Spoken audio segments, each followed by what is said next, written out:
विदेशों में प्रेग्नेंट गाय बच्चा कैसे दे रही है, ये वीडियो आपकी आंखें खोल देगी। आप में से कई लोगों ने शायद भारत में गाय को बछड़ा देते हुए जरूर देखा होगा। जिस तरीके से भारत में गाय बछड़ा देती है, यह तरीका अपने आप में ही अनोखा है। लेकिन क्या आप जानते हैं विदेशों में एक गाय कैसे बच्चा देती है, कौन से तरीकों का इस्तेमाल किया जाता है, कौन कौन सी मशीनों का उपयोग होता है? आइए इस वीडियो में जानते हैं। तो काल्विंग कहा जाता है, जिसे इंग्लिश में CALVING के रूप में लिखा जाता है। लेकिन विदेशों में जिस तरीके से एक प्रेग्नेंट गाय का रखरखाव होता है वो भारत से बिल्कुल अलग है। इंटरनेट पर आपने बहुत सारे विदेशी डेयरी फार्म्स के वीडियो देखे होंगे। यहाँ के डेयरी फार्म्स पूरी तरीके से ऑटोमेटेड होते हैं, जहाँ पर कम से कम मैन पावर की जरूरत पड़ती है। लोग काम नहीं करते, मशीनें काम करती हैं। लेकिन वही भारत की बात की जाए तो भारत में आज भी डेयरी फार्म्स पुराने तरीके से ही संचालित किए जा रहे हैं। बिल्कुल इसी तरह जब यहाँ के डेयरी फार्म्स में कोई गाय प्रेग्नेंट होती है तो उसका बिल्कुल खास ख्याल रखा जाता है।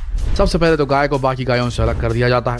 इन्हें एक साफ सुथरी जगह पर रखा जाता है। फीडिंग के समय प्रेग्नेंट गाय को ज्यादा से ज्यादा मिनरल्स और विटामिन दिए जाते हैं। इसके अलावा जरूरत की कुछ दवाएं इनकी खुराक में शामिल होती हैं। वहीं किसी तरह की परेशानी से बचने के लिए एक डॉक्टर बीच बीच में इनका चेकअप करते रहता है, ताकि प्रेगनेंसी के वक्त किसी भी तरह की कोई इम्प्लीकेशंस सामने ना आए।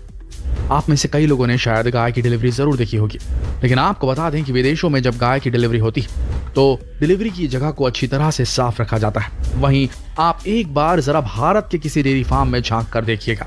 जब यहाँ पर गाय की डिलीवरी होती है तो वो जगह गोबर और बाकी तरह की गंध से भरी होती है। लेकिन विदेशों में मौजूद जितने भी डेयरी फार्म्स हैं वहाँ पर साफ सफाई का खास ख्याल रखा जाता है, क्योंकि इसके पीछे वहाँ पर कई तरह के कानून बनाए गए हैं जो हमारे भारत में नहीं है।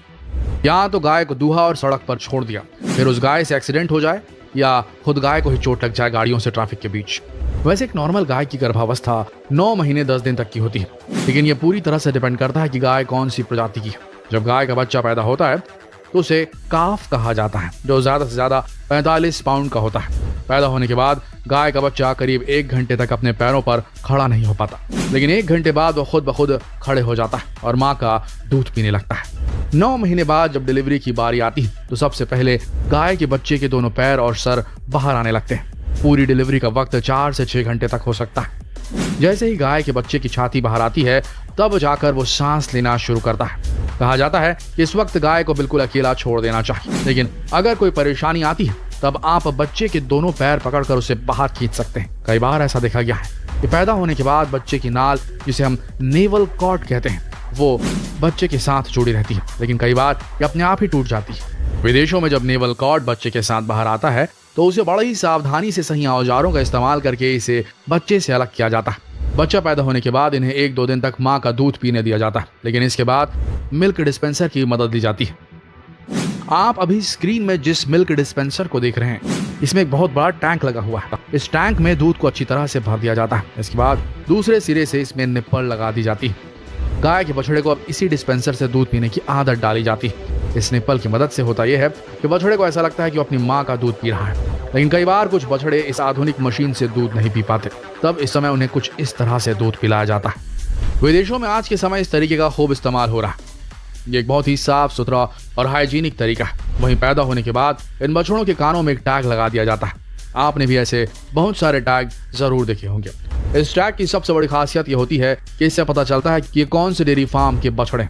वहीं पैदा होने के बाद इनका इंश्योरेंस भी कराया जाता है, जो इसी टैग के जरिए पहचाने जाते हैं। जैसे जैसे बछड़े बड़े होते हैं इन्हें प्रॉपर वैक्सीनेशन दी जाती है, ताकि किसी भी तरह की कोई बीमारी इन्हें ना लगे। कुछ समय बाद जब ये थोड़े बड़े हो जाते हैं तो इन्हें एक अलग फॉर्म में शिफ्ट करा दिया जाता है, जहां पर एक केज में एक ही गाय के बछड़े को रखा जाता है। केज के ठीक सामने एक बाल्टी लगी होती है जिसमें दूध और पानी होता है। इसी बाल्टी के जरिए गाय के बच्चे दूध का सेवन करते हैं। हाइजीन के मामले में विदेशों की डेयरी फार्म का कोई तोड़ नहीं। आप खुद देख लीजिए किस तरीके से नहलाया जाता है। इतना ही नहीं, गाय को अच्छी तरह से नहलाने के बाद इनकी पूंछ को भी अच्छी तरीके से ट्रिमर से ट्रिम किया जाता है। वैसे अगर आप कभी भारत में किसी भैंस, खटाल या डेयरी फार्म में जाएंगे तो आपने देखा होगा कि वहां पर हर जगह गाय का गोबर पड़ा रहता है। लेकिन जैसा कि हमने आपको पहले बताया कि विदेश के डेयरी फार्म में साफ सफाई का खास ख्याल रखा जाता है। गाय के गोबर को जमीन से अच्छी तरीके से साफ करने के लिए यहाँ पर इस मशीन का इस्तेमाल होता है। ये एक ऐसी मशीन है जिसे रिमोट के द्वारा बड़ी आसानी से ऑपरेट किया जा सकता है। सिर्फ कुछ मिनटों में ही ये मशीन पूरे फार्म की गोबर को अच्छी तरह से साफ कर देती है। इसके बाद जब बछड़े बड़े हो जाते हैं तब बारी आती है मेल और फीमेल गायों को अलग करने की। फीमेल गाय को दूध के लिए इस्तेमाल किया जाता है, इसीलिए इन्हें अलग रख दिया जाता है। वहीं मेल गाय को दूसरे फार्म में रखा जाता है। वहीं चारा चरने के लिए इनके पास खुला मैदान होता है, जहां पर बाजरा, मक्का इस तरह की खेती की जाती है ताकि गाय के लिए बेहतरीन चारा तैयार किया जा सके। चारा बनाने के लिए इस तरह की खास हार्वेस्टर मशीन की मदद ली जाती है। यह हार्वेस्टर मशीन कुछ ही मिनटों में कई एकड़ की हार्वेस्टिंग कर डालती है। उसके बाद इस घास को सीधे फार्म्स में पहुंचा दिया जाता है। इनका मानना है कि गाय जितना अच्छा खुराक खाएगी उतना अच्छा दूध देगी। यही वजह है कि विदेशों की गाय भारत की गायों की तुलना में कहीं अधिक दूध देती है। वैसे आपकी जानकारी के लिए बता दें कि गायों के शरीर में भी कई तरह की बीमारियां हो जाती हैं। उनके शरीर में कुछ ऐसे कीड़े पड़ जाते हैं जिसकी वजह से धीरे धीरे वहां पर घाव बनने लगते हैं। इसलिए इन्हें नियमित तौर पर साफ रखना भी जरूरी है। इसीलिए यहाँ की डेयरी फार्म्स में इस तरह की रोलिंग मशीन्स लगाई जाती हैं। जरा आप भी देखिए कि मशीन क्या कर रही है।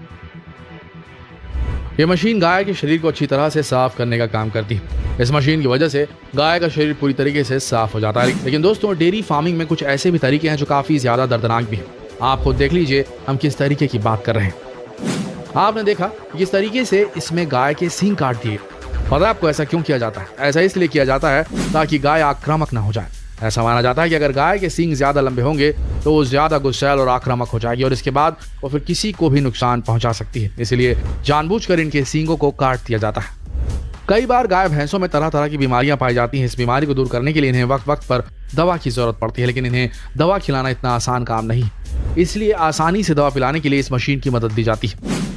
इस मशीन के जरिए एक साथ 4 गायों को दवा पिलाई जा सकती है। इसमें सबसे पहले इनके सामने मशीन रखी जाती है, फिर एक लीवर को घुमाया जाता है। जैसे जैसे लीवर घूमता है, इसके नीचे लगे खांचों के ऊपर आने लगता है और गाय के चेहरे को अच्छी तरह से जकड़ लेता है, जिसके बाद ये अपनी जगह से हिल नहीं पाती। फिर बड़ी आसानी से इन्हें पाइप के जरिए दवा पिला दी जाती है। अब गाय पूरी तरीके से दूध देने के लिए तैयार हो जाती है, लेकिन इनसे दूध निकालने का तरीका भारत के डेयरी फार्म से बिल्कुल अलग है।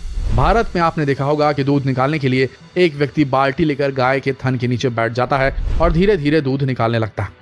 लेकिन विदेश की डेयरी फार्मों में दूध निकालने का तरीका बिल्कुल अलग होता है। आप ही खुद देख लीजिए। ये खास तरीके की मशीन है जिसमें सक्शन कप्स लगे होते हैं।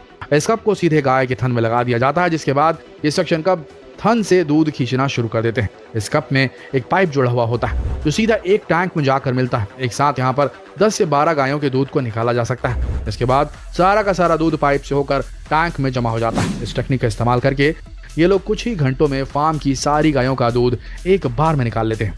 दोस्तों, विदेशों में आज जितने भी डेयरी फार्म्स हैं उनमें मॉडर्न से मॉडर्न टेक्नोलॉजी का इस्तेमाल किया जा रहा है ताकि ज्यादा से ज्यादा उत्पादन हो सके। वहीं भारत की बात करें तो भारत अभी भी इस मामले में काफी पीछे। आज भी वही पुराने तरीके से भारत में डेयरी फार्म संचालित किए जा रहे हैं जो बिल्कुल अनहाइजीनिक है। दोस्तों, क्या आपको नहीं लगता कि हमारे भारत के डेयरी फार्म्स में भी इस तरह की टेक्नोलॉजी का इस्तेमाल होना चाहिए ताकि ज्यादा से ज्यादा उत्पादन हो सके और साफ सफाई का खास ख्याल भी रखा जा सके? आपका क्या मानना है? कमेंट सेक्शन में जरूर लिखें और ये वीडियो बिल्कुल पूरे भारत में शेयर करें और लोगों को बताएं कि क्यों भारत को इस मामले में भी मॉडर्नाइज होना ही पड़ेगा। टेक्नोलॉजी वाइज हमारे डेयरी फार्म भी उन्नत होने चाहिए, अन्यथा गाय का नुकसान होता रहेगा। शेयर कीजिए इस वीडियो को फेसबुक पर, व्हाट्सएप पर, यूट्यूब पर। मिलते हैं कल एक और दिलचस्प वीडियो में। तब तक के लिए आप सबका इस वीडियो के अंत तक बने रहने के लिए दिल से धन्यवाद।